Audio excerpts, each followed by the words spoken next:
Okay, so we're just now going to move on to the next part of our talk here, and is how can we understand the Quran, whether it's speaking about a specific area or a specific topic which cannot be extended, and how do we know that this is something which can be extended. So this like understanding the general and specific directives of the Quran, and also trying to find out within that dialogue that if that dialogue is specific to certain individuals, then how does that dialogue relate to people like us who are not living in that era? So I'm going to draw a very straight line, and just to tell you that if we have to divide the religious history of mankind, say this was the time when Adam was born or given prophethood, and then there was a series of prophets who came, and this is the time when prophethood ended. Let's say this is the time when Prophet Muhammad was there, and then I would, for lack of a better word, I would say that this particular period, which extends for a very, very long time, it's a huge time, maybe thousands of years, I would call this the prophetic period, which means that a period in which God sent his prophets.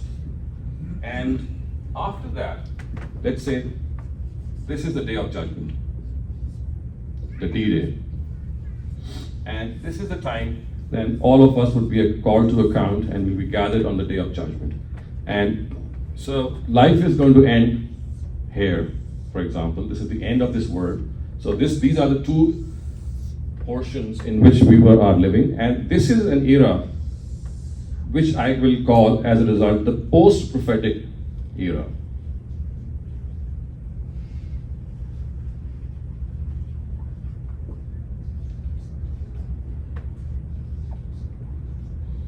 So you see, this is a very oversimplification, but to make you understand that the Quran, how we can understand the Quran and how we can actually decipher whether a particular verse is specific or not, this might help you. That we have a prophetic era in which God sent his messengers.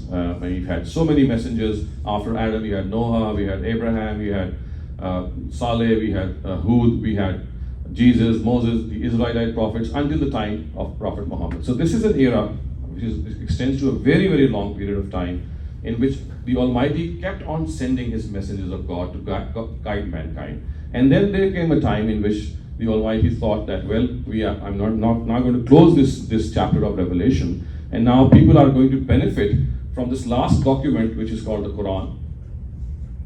And now there are not going to be any more prophets. And as a substitute to the guidance of these prophets, this divine guidance, the Quran is going to act as that substitute for all those messengers, in particular Prophet Muhammad. And for people like us who are living in the post-prophetic era, we are now going to read the Quran and also look at this prophetic era, which I'm just going to describe it. Why exactly is this era has a certain significance? And then, of course, people who are living, they're going to die one day, and when they get up on the day of judgment, we will be held accountable. So what we can say is that if these are the three eras which are going to pass on us, the first two would be eras which pass in this world. So this world has a prophetic era and a post-prophetic era. Then we have a D-Day or Day of Judgment or Doomsday, and then people will rise here and they will be held accountable for the deeds that they did. And this accountability, I would say,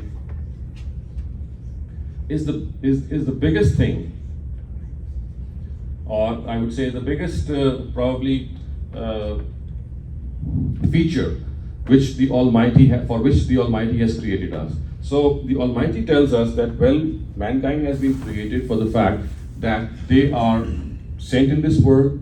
They are going to pass through a certain test. For that test, the Almighty was kind enough to send messengers as well, so that those messengers could guide them. And if there is any confusion between people, they could resolve them. Then that era is going to end, and then we'll have a post-prophetic era, which is of course the one that we are passing through now.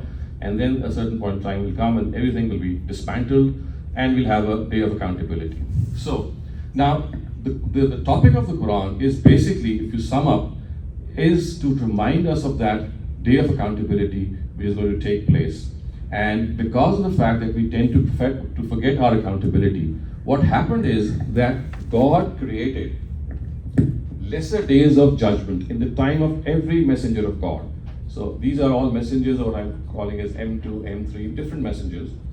So the accountability which is going to take place in the hereafter, in order to make it an observable reality, what the Almighty did was that in the era of every single messenger of God, there was lesser days of judgment being created in them. And what does that mean? It means that just as people would be punished for denying the hereafter, denying the Almighty, or in any way, I mean, not behaving themselves, they would be punished there. So to make that thing happen in this world, in this prophetic era, in which messengers would come, there would be a day of judgment in the time of every single messenger of God. So I'm just using it as a figure of speech. So a lesser day of judgment would take place in the time of every single messenger of God. And that would be that a messenger would deliver the truth on behalf of God. So, pardon me, I'm just going to, just to illustrate, for example, God Almighty, He is sending His messengers from heaven. I mean, He's designating them as messengers. And what He's telling them is that there's going to be a day of judgment. But before the last prophet comes, there is going to be a lesser day of judgment in the times of every single messenger of God, and the last time it will occur would be in the time of Prophet Muhammad. And what will happen is that people will be punished or rewarded just as they would be done on the day of judgment. Thus, for example, the Almighty says that on the day of judgment, polytheism or shirk will never be forgiven.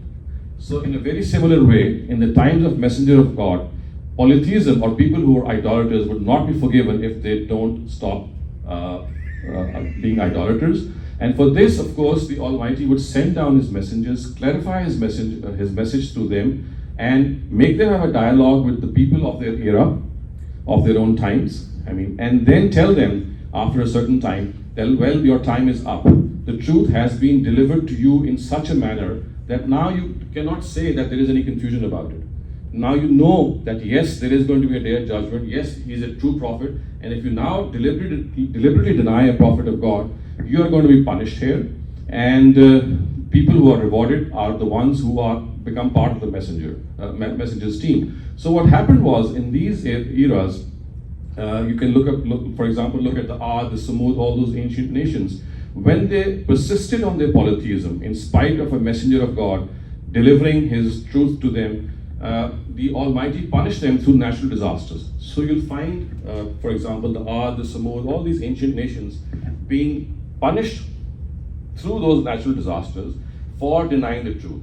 And in the time of Prophet Muhammad, instead of natural disasters, the Quran told them that if this punishment is going to take place, this time it's going to take place through the hands of the believers and the Prophet himself. So what was being done as a punishment by, for example, cyclones and earthquakes and so many other natural disasters for denying their respective messenger, in the time of the last prophet, Prophet Muhammad, the Almighty said that this time the punishment will take place from the hands of the believers. So it's like cyclones and earthquakes being replaced by swords, and they were being told that people who are going to deny their messenger, they will be given this punishment. And this law is only going to be for the messengers of God, because only a messenger of God can deliver the truth to the ultimate extent that people cannot deny him. And if they do, then they are punished. And the Quran actually makes several references, and it tells us that, look, well, if someone has denied, it is not out of any confusion. It's not out of any ignorance. It is, as the Quran says, مِن بَعْدِ مَا تَبَيَّنَ لَهُمُ الْحَقِّ. After the truth had become evident to them, they persisted. There were people who said that, yes, we know what the truth is, but we're still not going to accept it. So it was out of sheer arrogance that this happened. So the Almighty said that, okay, even a prophet of God is not in a position to find out whether his addressees are intentionally denying or not. It is God himself who gives this revelation to a messenger and tells him that yes, now their time is up, because now they are denying intentionally. And intention actually relates to our heart. And only the Almighty could have informed us of this, because He knows whether a person is denying intentionally or not, because intention, of course, cannot be known. So, for this reason, harsh directives were given in the Quran, because the Quran is actually a story of this particular era. It tells us that people who deny intentionally are punished in a very severe manner. I'm not going to go into details. I can tell you about the details. For example, they'll either put to death, or maybe they are spared, but they will be given certain other punishments. They have proven to be enemies of God, and therefore they'll not be made friends of. But as I said, the Quran is relating the story of this era, and this story of this era is preserved in the Quran in a way that now, if we find those harsh verses in the Quran, which of course tell believers to chop off the head of disbelievers, or to punish them, or to not make friends with them, not inherit from them, not say salam to them, it is because of that arrogance which they had displayed in the time of their messengers. And then the Almighty Himself actually conveyed to His messenger that, look, the party which is in front of you, your addressees, they are now intentionally, deliberately, which means that knowing the truth, in spite of knowing the truth, they are now bent upon denying, and now they are going to be punished. And this punishment is going to tell you that accountability which is taking place in the life of every messenger is certain to come.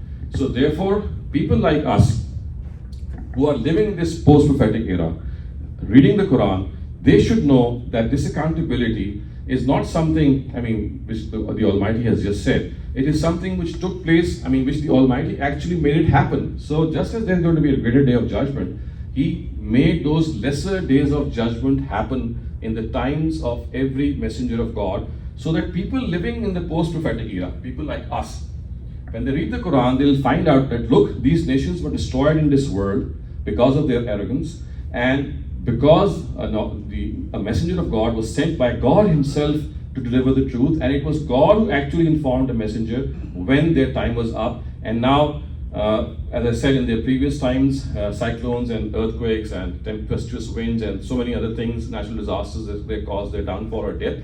But in the era of Prophet Muhammad, this change occurred, that if they persist in their denial, if they are people who would not accept the truth, then they would be punished through the hands of the believers. And this is another fact, that this situation never arose, because all of the Prophet's own nation, the idolaters, the Quraysh, they accepted faith. And the people of the book, of course, they were given this punishment if they persisted in their denial, but they were allowed to live. So that's a little more detail that might be covered in the Q&A session. But the basic thing that we need to understand here is that this is a prophetic law which relates to the prophetic era, in which people who intentionally deny the truth, they are punished in this world, so that this can become an example for people like us living in the post-prophetic era, that we will not be spared if we too similarly indulge in the things that they indulge. The only thing is that our punishment has been deferred to the day of judgment. For them, the judgment was within this world. For us, the judgment has been deferred to this world. Now, this is such a huge, I would say, it has such a huge impact on the Quran, that if we don't understand that if the Quran is speaking harshly regarding certain individuals, for example, the Jews and Christians. So the Jews and Christians of these times are being spoken of, because they were the ones who had intentionally denied Prophet Muhammad, and therefore they were, as a result, given punishment or stipulated a punishment. But the Jews and Christians who are living in the post-prophetic era, they cannot be analogously regarded to be the same, because neither a prophet has come to them and delivered the truth in its ultimate way, nor today can we know by any means whether they are intentionally denying or not. So remember, this punishment which is going to take place is because of intentional denial. And here too, when people will be punished, they will confess that yes, we deserve the punishment. We did it intentionally. So that intentional punishment which took place in the time of Prophet Muhammad and of the previous prophets has been preserved in the Quran. So therefore now today we find verses in the Quran which, for example, tell us that we have to punish the disbelievers, or we have to wage war against them, or we cannot make friends with them, or we cannot say salam to them. It is regarding the prophetic Christians or the idolaters or the Jews. It does not relate in any way to the Jews and Christians and idolaters wherever they are. For example, today, if Hinduism or some of the other sects have that idolatry, then it cannot be related. The directives of the Quran, which have that harsh intent in them, cannot be related in the post-prophetic era. So because of the fact that, unfortunately, this has not been generally understood, and the general perception is that because the Quran is giving us a certain directive, because the Quran is telling Prophet Muhammad to chop off the heads of the disbelievers, and since لَقَدْ كَانَ لَكُمْ فِي رَسُولِ اللَّهِ أُسْوَةٌ حَسَنَةٌ, he is the best example. So if he did this, then we also must continue in the same way. So without realizing that he was given this because of the fact that he was God's messenger, and God clarified the truth to addressees through his messengers. So these messengers actually became instruments of God's justice on earth, and it was they who made it possible for that lesser day of judgment to be created on the face of this earth as a substitute to that greater day of judgment, so that of course people in those eras will be punished or rewarded, and mostly for us, like people who are living right now, today, after Prophet Muhammad, till the day of judgment, that today we need to realize that this accountability is going to take place.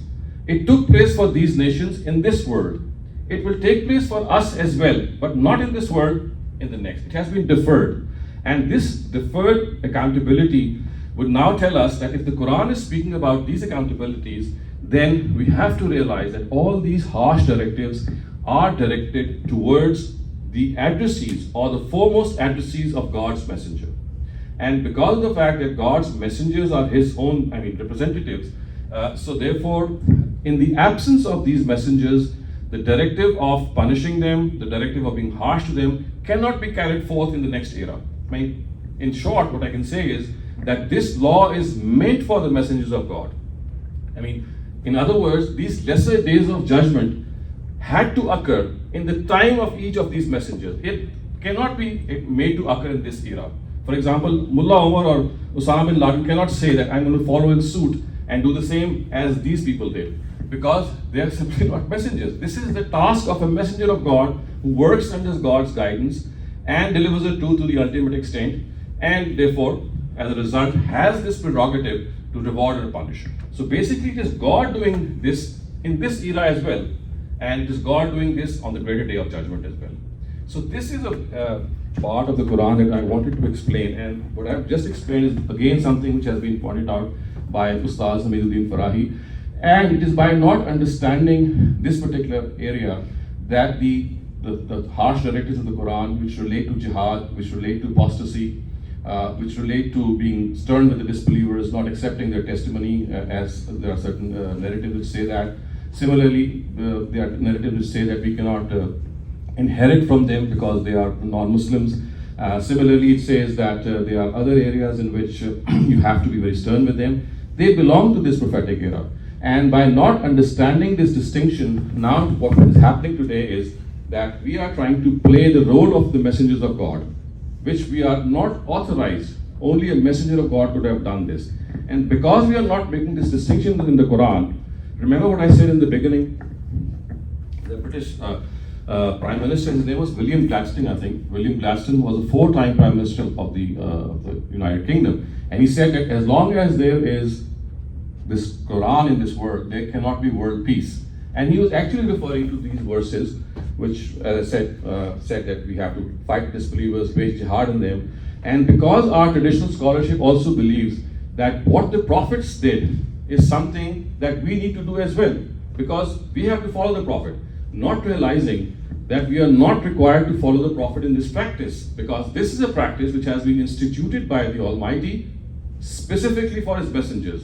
And in fact, it is he himself who is doing this. The only thing is that he has a representative of himself on earth. But in the post-prophetic era, therefore, this practice cannot be applied. And when that it cannot be applied, then we have to understand that as far as these verses are concerned, which talk about chopping off the heads of the disbelievers, etc., they cannot be applied today. Their relevance in the Quran today is that, yes, they tell us that these days of judgment took place, and our day of judgment is going to take place one day. So we must not forget that. And we must not forget that God was so harsh and so just at the same time that he punished them for this disbelief. So today also, if we indulge in this, our accountability is going to take place in the hereafter.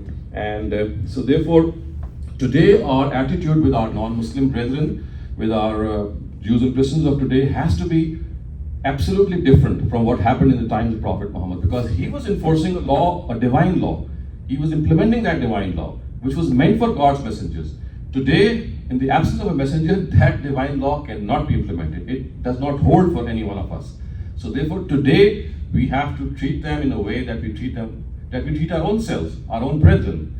So by not waging war against them, by not forcing them to become Muslims in any way, by having good ties with them, all that you can think about in a positive way that you do with your own brethren is to be done with non-Muslims of our own times, simply because they are not the same non-Muslims. They are not the ones to whom the truth has been delivered or has been delivered. Even today, you can ask yourself, any Christian or even any Jew is going out in the society, can you claim that he has been delivered the truth in the ultimate way? I can see a lot of Jews and Christians drawing away from religion simply because of what Muslims are doing today. I can see them having a lot of misconceptions about Islam, and those misconceptions increasing by the day. So what happens is that in the era of prophets of God, the chance of any misconception is eliminated, because the Almighty is delivering the truth through those messengers, and those messengers leave no room of doubt or criticism or ignorance in the minds of the disbelievers, and they become worthy of reward or punishment as a result of what they are taught. So this is the thing that I wanted to explain in this segment, that if we don't have this in mind, we will end up extrapolating analogously a lot of directives of the Quran which speak about being harsh to your contemporary non-Muslims without realizing that they are not meant for us.